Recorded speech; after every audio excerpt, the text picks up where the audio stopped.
بسم اللہ الرحمن الرحیم۔ السلام علیکم۔ سلطان کہانی ٹی وی پر آپ سب کو خوش آمدید کہتے ہیں۔ سردیوں کی شام تھی اور ہوا میں خنکی چھائی ہوئی تھی۔ شام کی سنہری روشنی آسمان پر چھائی ہوئی تھی، لیکن زمین پر ایک مختلف منظر تھا۔ جنگ کا میدان خون سے رنگا ہوا تھا اور گرے ہوئے جسموں کی لاشیں مٹی میں لتھڑے ہوئے تھے۔ سلطان اپنے خیمے سے باہر نکلے اور انہوں نے دور سے جنگ کے منظر کو دیکھا۔ دشمن کی فوج نے ان کی فوج پر حملہ کیا تھا اور وہ ایک بے رحمی سے بھرپور جنگ لڑ رہے تھے۔ دشمن کی تیروں کی بارش اور تلواروں کی چمک نے سلطان کی فوج کو پیچھے ہٹنے پر مجبور کر دیا تھا۔ سلطان کی آنکھوں کے سامنے ایک کربناک منظر تھا۔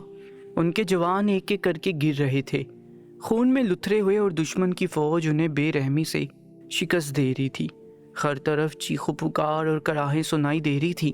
دشمن کی فوج کی تعداد زیادہ تھی اور ان کے جدید ہتھیار سلطان کی فوج کے ہاتھوں کی صفائی کو ناممکن بنا رہے تھے۔ سلطان نے یہ کربناک منظر دیکھا۔ سلطان کے دل پر یہ منظر باری ہو گیا اور ان کی آنکھوں سے آنسو بہنے لگے۔ وہ اپنی فوج کی حالت کو دیکھ کر شدید مایوسی اور غم میں ڈوبے ہوئے تھے۔ سلطان نے ہر طرف پھیلتی ہوئی شکست اور تباہی کو قریب سے محسوس کیا اور ان کے دل کی دھڑکن تیز ہو گئی۔ سلطان نے اپنی فوج کو واپس منظم کرنے کی پوری کوشش کی، لیکن دشمن کی طاقت اور تعداد کے سامنے ان کی کوششیں ناکام ہو گئیں۔ جنگ کی اس خون ریز منظر نے سلطان کے دل پر ایک گہرا زخم چھوڑ دیا، اور سردیوں کی شام کے سناٹے میں شکست کا بوجھ ان پر چھا چکا تھا۔ لیکن انہوں نے اپنے زخموں کی پرواہ نہ کرتے ہوئے اپنی فوج کو واپس پلٹنے کا حکم دے دیا تھا۔ ایک ایک کر کے ان کے سپاہی شکست خوردہ دل لیے ان کی جانب بڑھنے لگے تھے، اور یوں رات کی تاریکی ہر سو چھا چکی تھی۔ سلطان نے اپنے سپاہیوں کی ہمت بڑھاتے ہوئے کہا، میرے جانباز سپاہیوں، میں آپ سب پہ فخر کرتا ہوں۔ جس طرح میرے سارے سپاہیوں نے اپنی جان کی قربانی دی ہے، وہ رائیگاں نہیں جانے دیں گے۔ ہم مانتے ہیں کہ آج قسمت نے ہمارا ساتھ نہیں دیا، مگر کچھ غلطیاں ایسی بھی تھیں جو سمجھ میں نہیں آتا کہ کیسے سرزد ہوئی۔ سلطان کا چہرہ آنسوؤں سے تر تھا، مگر وہ اپنا لہجہ مضبوط رکھے ہوئے تھے۔ ان کے ساتھیوں نے بھی عہد کیا کہ ہم ہر قدم پر آپ کا ساتھ نہیں چھوڑیں گے۔ سلطان نے اپنی آنکھیں بند کی اور گہری سانس اپنے اندر کھینچی۔ سلطان نے اپنی زندگی کی سب سے بڑی جنگ لڑی تھی، لیکن دشمن کی طاقت اور حکمت عملی کے سامنے وہ شکست کھا گئے تھے۔ جنگ کا میدان خالی ہو چکا تھا اور سلطان کو شکست کی کڑواہٹ نے گہرائی سے چھو لیا تھا، مگر انہوں نے دل ہی دل میں سوچ رہے تھے کہ آخر ایسی کون سی غلطی تھی جو شکست کا باعث بن گئی تھی۔ صبح کی روشنی نے نئی امید کی کرن دکھائی تھی۔ انہوں نے اپنے ساتھیوں کو بیدار کیا اور کہا کہ شکست ایک لمحے کی کمزوری نہیں، بلکہ ایک نئے عزم کا آغاز ہے۔ اب سب چلیں، ہمیں لمبا سفر طے کرنا ہے۔ سلطان کا عزم دیکھ کر سپاہی بھی ایک نئی عزم کے ساتھ اپنی سواریوں کو تیار کر چکے تھے۔ سلطان اپنے سپاہیوں کے ساتھ واپس جا رہے تھے، مگر وہ سب تھک چکے تھے۔ راستے کی دشواری اور پسماندگی نے ان کے قدموں کو مزید سست کر دیا تھا۔ ہر قدم پر سلطان کا دل بوجھل ہوتا جاتا تھا، لیکن ان کے دل میں ایک خواب زندہ تھا، ملک کی بہبود اور امن کا خواب۔ ایک لمبا سفر ابھی باقی تھا، مگر سردیوں کی رات کا سناٹا ہر طرف چھایا ہوا تھا اور ہوا میں خنکی بڑھ گئی تھی۔ سلطان اپنے سپاہیوں کے ساتھ تھکے ہوئے قدموں سے سفر کر رہے تھے۔ ان کے چہرے پر شکست اور غم کے آثار واضح تھے۔ خون آلود اور خستہ حال ان کی فوج کی حالت بھی بے حد دگرگو تھی۔ ٹھنڈ کافی بڑھنے لگی تھی اور اب تو اچانک سے تیز برفیلی ہوائیں بھی چلنے لگی تھیں۔ سلطان کافی پریشان ہو گئے تھے، کیونکہ ان کے پاس کوئی ساز و سامان نہیں تھا اور نہ ہی کوئی جائے پناہ میسر تھی۔ ان کے ساتھی بھی زخمی تھے، تبھی سلطان نے حکم دیا، کسی کو بھی کوئی پناہ گاہ معلوم ہے تو بتائے۔ تبھی ایک سپاہی نے نشاندہی کی کہ اگر ہم شمال کی طرف سفر کریں تو ہمیں وہاں ایک آبادی ملے گی۔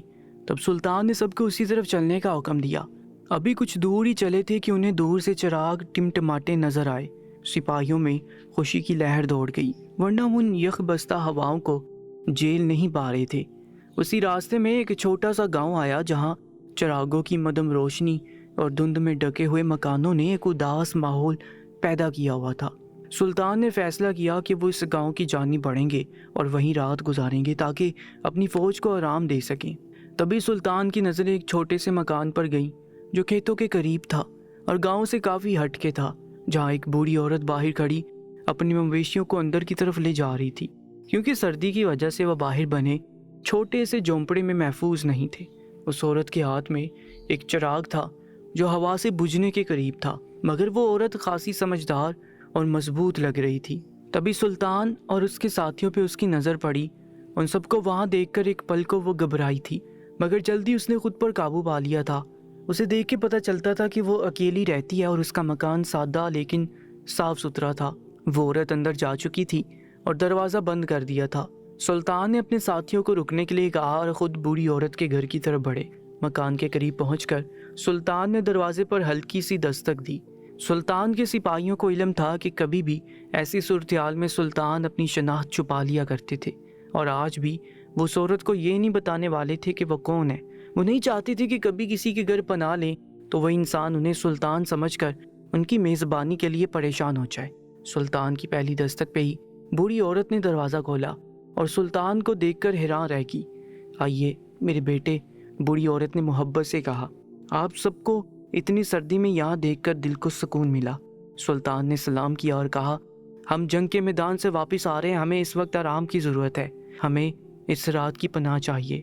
बूढ़ी औरत ने फ़ौरन उन्हें अंदर आने की दावत दी और सुल्तान ने अपने आप को एक सिपाही कहकर मुतारिफ़ किया और फ़ौज के हाल की कहानी सुनाई और बताया कि वो शिकस्त से वापस आ रहे हैं। सुल्तान बहुत दुखी थे, मगर बूढ़ी औरत ने सब्र और हमदर्दी के साथ उनकी बातें सुनी और अपने दिल से दुआएं दी।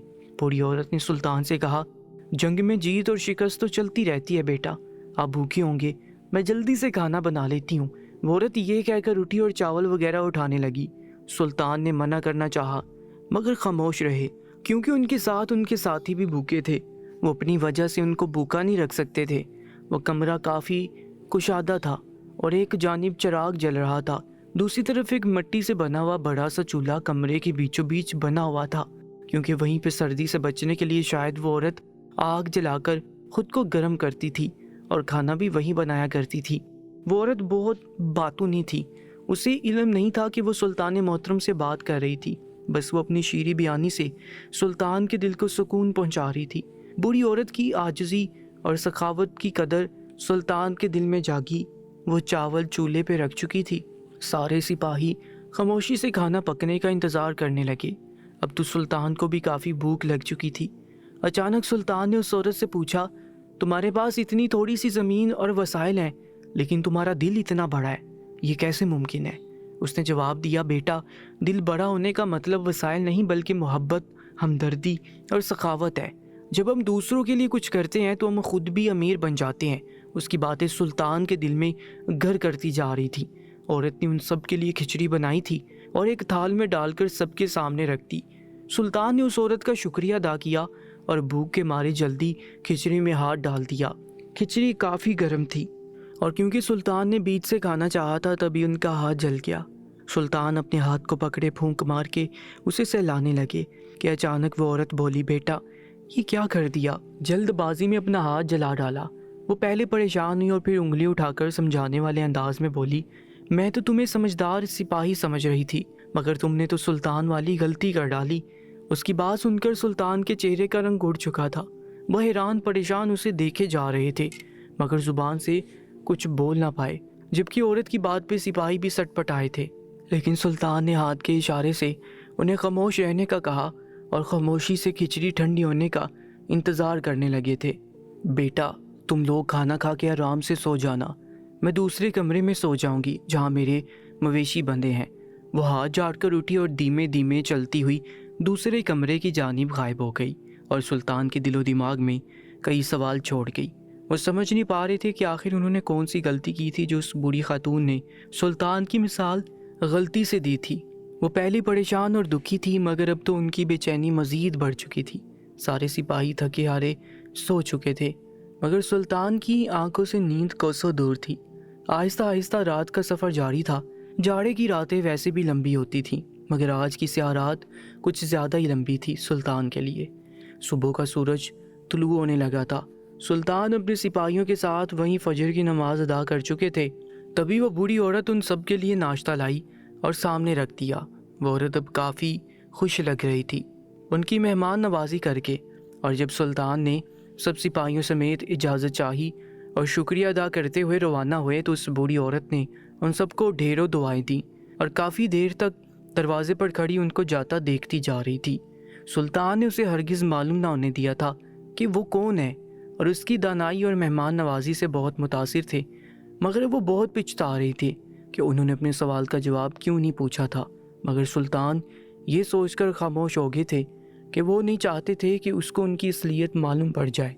वापसी का सफ़र शुरू हो चुका था। एक अजीब सी कैफियत सबके दिलो दिमाग में थी कि वो आखिर अपनी सल्तनत में पहुंचकर सबको क्या जवाब देंगे, क्योंकि उनके कई सिपाही शहीद हो चुके थे। उनका घर बार और बीवी बच्चे थे, कुछ की तो शादी भी नहीं हुई थी। सुल्तान ने सोचा कि उनसे जंग के दौरान गलती हो गई थी या जंग से पहले की हिकमत अमली में गलती हुई थी, क्योंकि सुल्तान ने कई माहिर तीर साज और नेज़े बनाने वाले दूसरे ममालिक से बुलवाए थे। ना सिर्फ ये बल्कि उन्होंने तो एक बहुत बड़ी मंजनीक भी बनवाई थी, जिसको बनाने के लिए कई माहिर दूर दराज से बुलाए गए थे और उसको तैयार करने के लिए 10 माह का वक्त लगा था। सफ़र के दौरान सुल्तान सारी सूरत-ए-हाल पर गौर करते रहे थे। उन्हें ये भी याद आ रहा था कि किस तरह वो मंजनीक तैयार करवाने के लिए उन्होंने एक सलीबी शख्स को बुलाया था जो इस काम में माहिर था। उसने बहुत से दावे किए थे इस मंजनीक को इस्तेमाल करके वो दुश्मन का किला फतह कर सकते हैं, वो भी बड़ी आसानी के साथ। सुल्तान ने उसे बहुत बड़ी रकम अदा की थी और वो अपने बेटे के साथ इसे बनाने में जुट गया था, जबकि कई और मजदूर भी उनकी मदद करते रहे थे। दूसरी जानिब सुल्तान के कई जासूस दुश्मन के किले में घुस चुके थे और वहाँ की पल पल की खबर दिया करते थे। उस खबरी ने यही बताया था कि उस रात दुश्मन के बेटे की शादी थी और वहाँ रक्स व सरूर की महफिलें मुनक्कद की जाएंगी और शराब के नशे में वो सब अपने होश खो बैठेंगे। तभी सुल्तान ने इतना बड़ा कदम उठाया था, मगर उनकी हैरत की इंतहा न रही जब उन्होंने किले के करीब पहुंचने से पहले एक बहुत बड़ी फौज को अपनी जानिब आते देखा। उस शाम सुल्तान ने एक मैदान में पड़ाव डाला था और शाम होते ही उनकी फौज पे ये कहर ढाया गया था।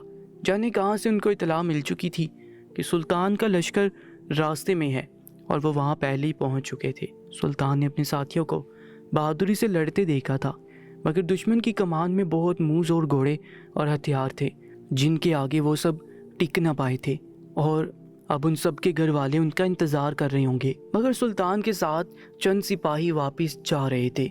सुल्तान के पहुंचने की खबर पहले ही सल्तनत में पहुंचा दी गई थी। बहुत से लोग उनके इस्तकबाल के लिए खड़े थे।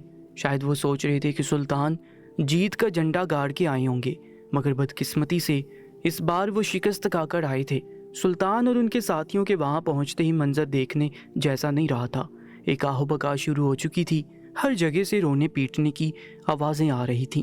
सुल्तान ने सबको खामोश कराना चाहा, मगर कोई भी सुनने को तैयार नहीं था। बहुत से लोग जाने क्या क्या बोले जा रहे थे। किसी का बेटा नहीं आया था, किसी का भाई नहीं आया था, किसी का शौहर नहीं आया था, तो किसी का बाप नहीं आया था। ये सब वो अच्छे से जानते थे, मगर इतनी ज़्यादा तनकीद का सामना करना पड़ेगा ये वो सोच भी नहीं सकते थे। उनके वहमो गुमान में भी नहीं था कि उन्हीं की सल्तनत के लोग उनके खिलाफ ऐसी बातें करेंगे। हर जगह से बगावत की बू आ रही थी। सुल्तान ने सबको खामोश कराने की कोशिश की और ज़ोर ज़ोर से बोलने लगे, मेरे साथियों, मेरे हम वतनों, मेरी बात सुनो। जो लोग हमारे साथ वापस नहीं आए वो अल्लाह की राह में शहीद हुए हैं, उनके लिए बैन और सीना को भी ना करें। मगर इस वक्त कोई कुछ सुनने को तैयार नहीं था। हर तरफ से नारेबाजी हो रही थी। ऐसे लगता था पहले यहाँ पर नफरत का बीज बो दिया गया था। सुल्तान को अब हर तरफ से बगावत की बू आ रही थी। ये बगावत बिला वजह नहीं हुई थी, कोई तो था जो गद्दार था। सुल्तान को उसकी तलाश करनी थी। सुल्तान ने उन सबको जवाब देने की बजाय आगे जाना मुनासिब समझा। वो उस वक्त महल में भी नहीं जा सकते थे क्योंकि उन्हें अपनी आवाम को जवाब देना था, मगर वो कुछ बोल नहीं पा रहे थे। तभी सुल्तान के वजीर ने ऐलान किया कि कल सुबह सुल्तान अब सबसे मुलाकात करेंगे और सबको अपने अपने घरों को जाने का कहा। अब लोग मायूस होकर वहाँ से जाने लगे थे। आफ़क़ा अब थम चुकी थी, मगर सुकून क्यों कर मैसर होना था। सुल्तान ने वो रात मस्जिद में गुजारी जहाँ वो अपने रब से मदद मांगते रहे और उन्हीं के सामने अपना दुख बयान करते। यही वो दरबार था जहाँ सुल्तान अपनी शिकायत लेकर पहुँचा करते थे। सुल्तान के सिपाही चारों जानिब पहरा देने को वहाँ आगे थे, मगर सुल्तान ने उस सबको वहाँ से जाने का हुक्म दिया। वो उस वक्त इबादत कर रहे थे और इसमें वो किसी को मखल होता नहीं देख सकते थे। सारी रात वो सजदे में दुआएं करते रहे। शोदा के लवाकीन के सब्र जमाल अता करने की दुआ थी और दुश्मन पे अपनी कामयाबी की दुआ थी। सुबह जब सारे शहर के बासी मस्जिद के आसपास नमाज अदा करके वहीं बैठ के, तब सुल्तान ने उन सब की शिकायत सुनना शुरू की। پہلے سب سے شہداء کے گھر والے سخت غم و غصے میں تھے، مگر آج سب خاموش تھے۔ شاید اب انہیں احساس ہو چکا تھا کہ کسی غدار نے مخبری کی تھی، اور تبھی یہ حملہ بیچ راستے میں ہی ان پہ ہوا تھا۔ سلطان نے بیگی نگاہوں سے اپنے اطراف میں دیکھا اور ان سب کو یقین دلایا کہ انہیں بھی اپنے سپاہیوں کا اتنا ہی دکھ ہے، مگر یہ سب ایک اچانک حملے کی بنا پہ ہو گیا جس کے لیے ہم تیار نہ تھے۔ اب ہمیں اس کا سدباب کرنا ہوگا۔ میں آپ سب کے دکھ میں شریک ہوں۔ سلطان سر جھکا کر خاموش ہو گئے تھے۔ تبھی وزیر نے سلطان کی جانب سے ہر سپاہی کے گھر والوں کو ایک بڑی رقم دینے کا اعلان کیا، مگر وہاں سے الگ ہی جواب آیا۔ سب بضد تھے کہ انہیں رقم نہیں، دشمن کے سر قلم کرنی ہے۔ یہ سن کر سلطان کے دل و دماغ میں طمانینت محسوس ہوئی کہ ان کی عوام آج بھی ان کے ساتھ تھی۔ سلطان نے ان سب کو یقین دلایا کہ اللہ نے چاہا تو وہ دن بھی آئے گا جب دشمن بری شکست سے دوچار ہوگا۔ اب کی بار سارا شہر سلطان کے حق میں نعرے لگا رہا تھا، مگر وہاں ایک ایسا وجود بھی موجود تھا جو سلطان کی طرفداری دیکھ کے بے چین ہو گیا تھا۔ سلطان نے جیسی سکھا سانس لیا تو انہیں وہی بوڑھی عورت یاد آ گئی جو انتہائی ذہین و فتین تھی۔ سلطان شدت سے اس کی ذہانت کے معترف ہوئے تھے۔ سلطان کو شدت سے اپنے اندر اپنے سوال کے جواب کا انتظار تھا، مگر فی الحال وہ بہت مصروف تھے۔ ملکہ ان کی حالت دیکھ کے بہت پریشان تھی۔ سلطان آپ آرام کیوں نہیں کرتے؟ ساری رات آپ جاگتے رہتے ہیں، کروٹ پہ کروٹیں بدلتے رہتے ہیں۔ سلطان ان کی بات سن کر پھر سے اٹھ بیٹھے تھے۔ کیا کروں، میں بہت پریشان ہوں۔ جب سے اس عورت کے گھر سے آیا ہوں اس کی باتیں میرے دماغ میں گھیرا کیے ہوئے ہیں۔ سلطان آپ ایسا کیوں نہیں کرتے کہ اسے یہیں بلوا لیں؟ آپ تو مصروف ہیں، جا نہیں سکتے تو اسے بلوا لیں اور اپنے سوال کا جواب بھی لے لیں اور ان کی مہمان نوازی کا انعام بھی دے دیں۔ ملکہ نے کہا۔ ان کا یہ خیال سلطان کو بہت پسند آیا۔ وہ بہت خوش ہوئے۔ انہوں نے یہی تہیہ کر لیا کہ کل صبح ہی وہ اپنے چند سپاہی بھیج کر اس خاتون کو اپنے گھر دعوت نامہ بھیج کے بلوائیں گے، اور اس طرح سے ان کا وہ جواب بھی انہیں مل جائے گا اور وہ ان کی مہمان نوازی کا شکریہ بھی ادا کر سکیں گے۔ یہ سوچ کے سلطان پرسکون ہو کر لیٹ گئے، اور اب ان کو اچھی نیند آنے والی تھی کیونکہ وہ کل صبح اپنے خاص سپاہیوں کو بھیجنا چاہ رہے تھے۔ انہوں نے صبح اٹھتے ہی اپنے چند سپاہیوں کو بلاوا بھیجا جو اس رات ان کے ساتھ ہی تھے۔ ان کو سب یاد تھا کہ وہ گاؤں کہاں تھا اور بڑھیا کون تھی۔ سپاہی روانہ ہو چکے تھے۔ سلطان اپنے دن بھر کے امور نمٹانے کے لیے دربار میں بیٹھے ہوئے تھے۔ بہت سے لوگ ان کے سامنے اپنی شکایت لے کر کھڑے تھے۔ وہ ایک ایک کی بات کو سنتے جا رہے تھے، ان کی شکایت کا حل ڈھونڈنے کی کوشش کر رہے تھے، لیکن ان کے دل و دماغ میں اب بھی وہی بری عورت چھائی ہوئی تھی۔ وہ شدت سے ان کا انتظار کر رہے تھے۔ وہ پورا دن گزر گیا تھا۔ دوسری صبح ان کے سپاہی آئے تو وہ بہت خوش ہوئے، لیکن ان کو حیرت کا شدید جھٹکا لگا کیونکہ ان کو وہم و گمان میں بھی نہیں تھا کہ وہ عورت آنے سے انکار کر دے گی۔ حضور، اس خاتون نے یہاں آنے سے انکار کر دیا۔ مگر کیوں؟ تم لوگوں نے بتایا نہیں کہ سلطان نے اسے بلایا ہے؟ جی حضور، ہم نے بتایا تھا، مگر اس نے بالکل آپ کا نام سنتے ہی انکار کر دیا۔ سپاہی کا جواب سن کر سلطان دل مسوس کر رہ گئے تھے۔ مگر ایسا کیسے ہو سکتا ہے؟ شاید تم لوگوں نے ٹھیک سے سمجھایا نہیں۔ کہیں تم لوگوں نے یہ تو نہیں بتایا کہ اس رات جس کے گھر آیا تھا وہی سلطان تھا؟ جی نہیں حضور، ہم نے تو نہیں بتایا کہ اس رات آپ سلطان ہی ہمارے ساتھ تھے، مگر ہم نے یہ بتایا کہ سلطان نے خود بنفس نفیس آپ کو محل میں مدعو کیا ہے، لیکن وہ کسی طور راضی نہ ہوئی تھی۔ حیرت، غم و غصہ اور پریشانی سے سلطان کی حالت گہر ہو رہی تھی۔ جانی کہ انہیں غصہ آنے لگا تھا، آخر وہ خاتون کیسے منع کر سکتی تھی، وہ بھی اپنے سلطان کو؟ یہ سوچ کر ان سے رہا نہیں جا رہا تھا۔ وہ انکار کی وجہ سمجھنے سے قاصر تھے، مگر اس خاتون سے ملے بنا کوئی چارہ نہ تھا کیونکہ وہ وہی خاتون تھی جو ان کی رہنمائی کر سکتی تھی۔ تبھی سلطان نے سوچا اور آدھی رات کو ہی رخت سفر باندھا۔ ان کے اس سفر کا کسی کو بھی علم نہ تھا، وہ اکیلے ہی وہاں محل سے نکل چکے تھے۔ ساری رات کا سفر تھا، انہیں اچھے سے وہ گاؤں یاد تھا کہ کس جگہ پہ تھا۔ ایک لمبا سفر طے کرنے کے بعد پو پھٹنے سے تھوڑی دیر بعد وہ اس گاؤں میں پہنچ چکے تھے۔ سلطان کا دل زور سے دھڑک رہا تھا، ان کی بے چینی سوا ہوتی جا رہی تھی۔ انہیں سمجھ نہیں آ رہی تھی کہ وہ کیسے اپنے سوال کا جواب حاصل کریں گے۔ اگر وہ خاتون انہیں پہچان گئی اور جواب نہ دیا تو کیا ہوگا؟ اس طرح کے سوالات بار بار ان کے ذہن میں اٹھ رہے تھے۔ گاؤں میں پہنچتے ہی دور سے وہ عورت سلطان کو دکھائی دی۔ وہ اپنے مویشیوں کو چارہ ڈال رہی تھی۔ سلطان نے اپنا بیس بدل رکھا تھا اور چہرے پہ بھی نقاب ڈال رکھا تھا تاکہ وہ خاتون اسے پہچان نہ پائے، مگر جانے کیوں جیسے وہ اس عورت کے قریب پہنچے تو اس نے مسکرا کر خوش آمدید کہا۔ آگے سرکار آپ؟ یہ سنتے ہی سلطان کے ہوش اڑ گئے۔ انہوں نے پیچھے اور چاروں طرف مڑ کے دیکھا کہ کہیں کوئی اور تو نہیں، مگر وہاں کوئی بھی نہیں تھا۔ وہ عورت انہی سے مخاطب تھی۔ آئیے حضور، मैं आप ही की मुंतजिर थी। वो मुस्कुरा कर बोली थी। उसके चेहरे से एक नूर झलक रहा था। वो काफ़ी पाक बाज, इबादत गुजार नेक खातून दिखाई पड़ती थी और उनके घर के दरवाजे मेहमान नवाजी के लिए हमेशा खुले रहते। मगर सुल्तान सख्त हैरत में मुब्तला थे कि वो तो आम लिबास में मलबूस थे और ना कोई साजो सीमान साथ था, ना ही कोई गुलाम वगैरह। फिर उस खातून ने उन्हें क्यों कर पहचाना? अब तो उसे देख के और भी सवाल उठने लगे थे। उस खातून ने अचानक कहा, हुजूर माजरत चाहती हूँ, आपके महल में आने से मैंने इनकार कर दिया था। अब की बार सुल्तान और हैरत में पड़ गए थे। उन्होंने अपना नकाब खोल दिया था। क्या आप मुझे जानती हैं? मैं कौन हूँ? उन्होंने सवाल किया। जी हुजूर, बहुत अच्छे से जानती हूँ। वो भी सर झुका के बोल रही थी। मगर फिर आपने मेरे महल में आने से इनकार क्यों किया? सुल्तान ने फिर से पूछा। हुजूर, मैंने इसलिए इनकार किया था क्योंकि दरसगाह कभी शागिर्द तक चल के नहीं आती, शागिर्द को चल के दरसगाह तक आना पड़ता है। उसका ये कहना था कि सुल्तान शजदा रह गए। अब तो वो उस औरत की जहानत के और भी दिल दादा हो गए। खातून, मैं माजरत खा हूं कि मैं आपको समझ नहीं सका। उस रात जब आपने मुझे पहचान लिया था तो मुझे बताया क्यों नहीं? ये एक और सवाल सुल्तान की जानिब से आया था। हुजूर, मैं आपकी सल्तनत की एक अदना सी औरत हूँ। मैं नहीं चाहती थी कि मेरा सुल्तान जब अपनी पहचान छुपा रहा है तो मैं उसे सबके सामने शर्मिंदा करूं। वही मुअद्दब लहजा, वही अंदाज। सुल्तान दिल ही दिल में तारीफ किए बिना न रह सके। ए मोअज़्ज़िज़ खातून, मैं आपकी जहानत का बहुत दिल से कदरदान हूँ और यही वजह है कि मैं अपने सारे अमूर छोड़कर यहाँ आपसे मिलने आया हूँ। मैं निहायत अदब से आपसे कुछ सवालात करना चाहता हूँ। बराए मेहरबानी मुझे मायूस मत लौटाइएगा। सुल्तान ने अपना सर अदब से झुका लिया। वो जान गए थे कि वाकई अगर हमें किसी से कुछ भी सीखने को मिल रहा है तो हमें इसका एहतराम करना चाहिए। वो सख्त शर्मिंदा थे कि उन्होंने अपनी जानकारी के लिए उन्हें बुलावा भेजा था, जबकि उनका फर्ज बनता था कि वो खुद उन तक आते। उस औरत ने सुल्तान को बैठने का कहा और खुद उनके लिए गरम गरम दूध लेकर आई जो उसने अभी अभी दोया था। सुल्तान रात भर के सफ़र से थके हुए थे और दूध को देखकर वो तशक्कुर भरी नज़रों से उस खातून को देखकर शुक्रिया अदा करके उसके हाथ से आब खोड़ लिया। सुल्तान ने दुआ पढ़ी और दूध पीने से फारिग होकर पूछा, उस्तादिया, क्या मैं आपसे एक सवाल कर सकता हूँ?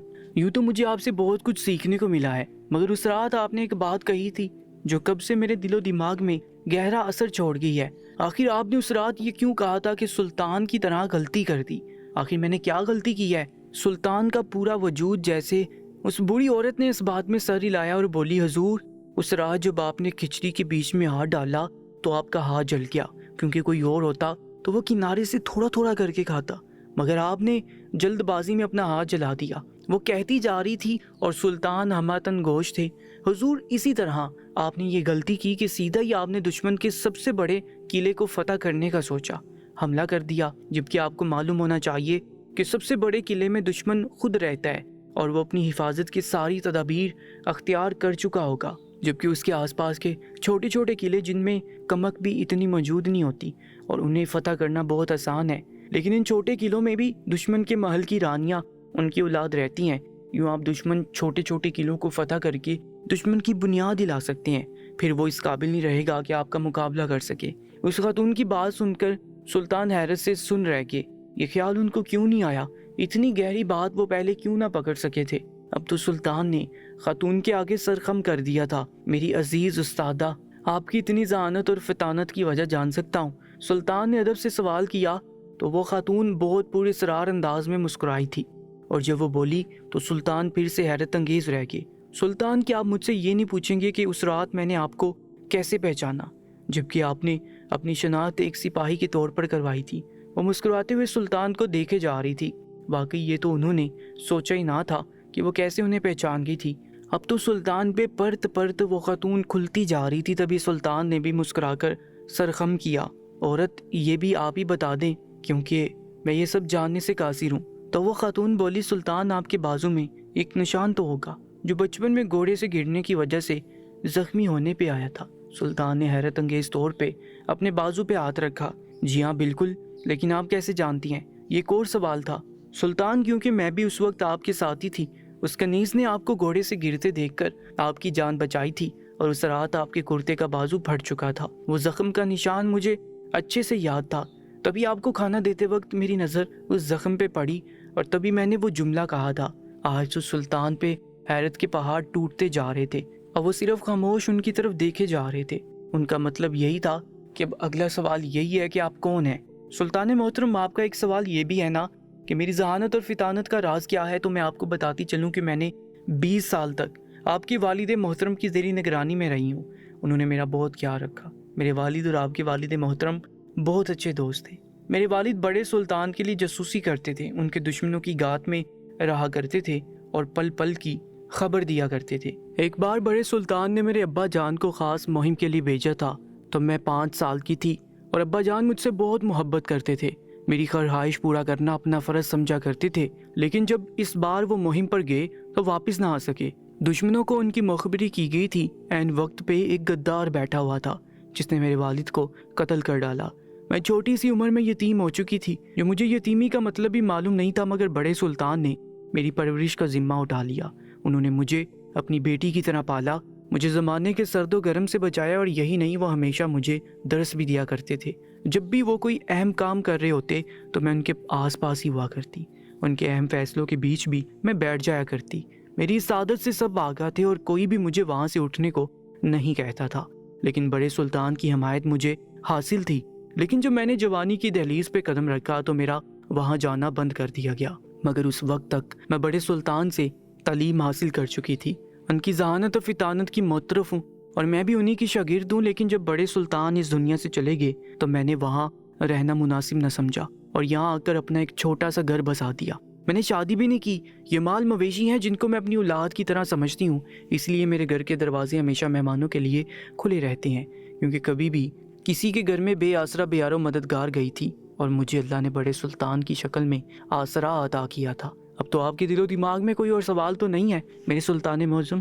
وہ خاتون بہت سلجھے ہوئے انداز میں اپنی ساری داستان سنا چکی تھی اور سلطان انگشت بدندا رہ گئے تھے۔ ان کے وہم و گمان میں بھی نہیں تھا کہ یہ خاتون ان کا بچپن دیکھ چکی ہے اور ان کے والد کی شاگرد ہے۔ میری پیاری استادہ، آج سے میں آپ کا شاگرد ہوں، مجھے اپنی شاگردی میں لے لیجیے۔ آپ کی باتوں نے میرے دل پہ وہ اثر کیا جو میں بیان نہیں کر سکتا۔ خدا را مجھے مایوس مت لٹائیے اور میرے ساتھ چلیے، محل میں آپ جیسی خاتون کی اشد ضرورت ہے جو ہر پل میری مدد کو موجود ہو۔ سلطان نے ان کو پھر سے محل میں آنے کا کہا، مگر وہ اب بھی نفی میں سر ہلاتی جا رہی تھی۔ معذرت چاہتی ہوں میرے سلطان، میں اب اس محل میں نہیں جانا چاہتی جہاں میرے والد کے قتل کا منصوبہ بنا تھا، اور میں اپنی مال مویشیوں کے ساتھ یہاں بہت خوش ہوں۔ آپ جب چاہیں میرے پاس آ سکتے ہیں، میں ہمیشہ آپ کا انتظار کروں گی۔ اب آپ نے مجھے اپنی استادہ مان لیا ہے تو ایک مشورہ دینا چاہتی ہوں۔ وہ تھوڑا جھجکی تھی۔ جی بتائیں، آپ کیا کہنا چاہتی ہیں؟ سلطان نے پوچھا تو اس خاتون نے بتایا کہ محل میں جو آپ کا سب سے خاص غلام ہے وہی غدار ہے، اسی نے میرے والد کا قتل بھی کیا ہے اور آپ کی مخبری بھی وہی کرتا ہے۔ ان کے انکشافات پہ سلطان کے قدم ڈگمگائے تھے۔ وہ کسی اور کی نہیں بلکہ رستم کی بات کر رہی تھی جو سلطان کا خاص جاسوس تھا، مگر وہی ان کے خلاف شکنجہ کسنے کی کوشش میں لگا ہوا تھا۔ سلطان نے بہت اصرار کیا، مگر وہ بوڑھی خاتون جس کا نام زینب تھا اس نے محل میں آنے سے معذرت کر لی اور سلطان کو ڈیروں دعائیں دی تھی۔ انہوں نے سلطان کے لیے کھانا بنایا تھا جو سلطان نے ان کے ساتھ بیٹھ کے تناول کیا اور واپسی کا رخت سفر باندھا۔ اب کی بار سلطان بہت پرجوش تھے، ان کے پورے وجود میں خوشی کی ایک لہر دوڑ رہی تھی۔ خاتون سے بہت سی باتیں انہیں پتہ چلی تھی جو کبھی ان کے وہم و گمان میں بھی نہیں تھی۔ سلطان ایک نئی عزم کے ساتھ پرجوش انداز میں گھوڑے کو دراتے ہوئے نکلے تھے۔ ابھی منزل دور تھی۔ شام کے پگھلتے سائے میں انہیں جب اپنی استادہ سے رخصت لی تھی تو وہ کافی رنجیدہ تھے۔ اپنے والد کی پرورش کردہ ذہین خاتون ان کے محل میں آنے سے اس لیے انکاری تھی کہ ان کے باپ کا قاتل اب بھی وہیں بیٹھا تھا اور اب سلطان نے پہلی فرصت میں اس کا سر قلم کرنا تھا۔ وہ لمبا سفر طے کر کے جو محل میں پہنچے تو انہوں نے اپنے دشمن کے قتل کو عملی جامہ پہنانا چاہا، لیکن تبھی انہیں استادہ کی ایک بات یاد آ گئی کہ جلد بازی ہمیشہ شکست کا باعث بنتی ہے، اور یہ یاد آتی سلطان کے چہرے پہ ایک مسکراہٹ آ گئی تھی۔ وہ سمجھ چکے تھے کہ جلد بازی میں وہ اپنے دشمن کو قتل کر کے اپنا ہی نقصان کر رہے تھے، کیونکہ ان کا مخبر کون ہے یہ وہ جان چکے تھے اور اب اسی کے ذریعے وہ اپنے دشمن کو شکست دیں گے۔ انہوں نے دشمن کے چھوٹے قلعوں پر حملے کا منصوبہ بنایا، مگر رستم کو یہ بتایا گیا کہ وہ بڑے قلعے کی جانب پیش قدمی کرنے لگے ہیں۔ اب دشمن بڑے قلعے کی پہرے داری میں مصروف ہوگا اور سلطان چھوٹے قلعوں کی جانب بڑھ چکے تھے اپنے جانباز سپاہیوں کے ساتھ۔ جن دوستوں نے ہماری یہ کہانی مکمل دیکھی ہے وہ اپنے نام کے ساتھ اپنے شہر کا نام بھی کامنٹ سیکشن میں ضرور لکھیے گا۔ میں انشاءاللہ اگلی کہانی میں آپ سب کے نام ریڈ کروں گا۔ اپنا بہت زیادہ خیال رکھا کریں۔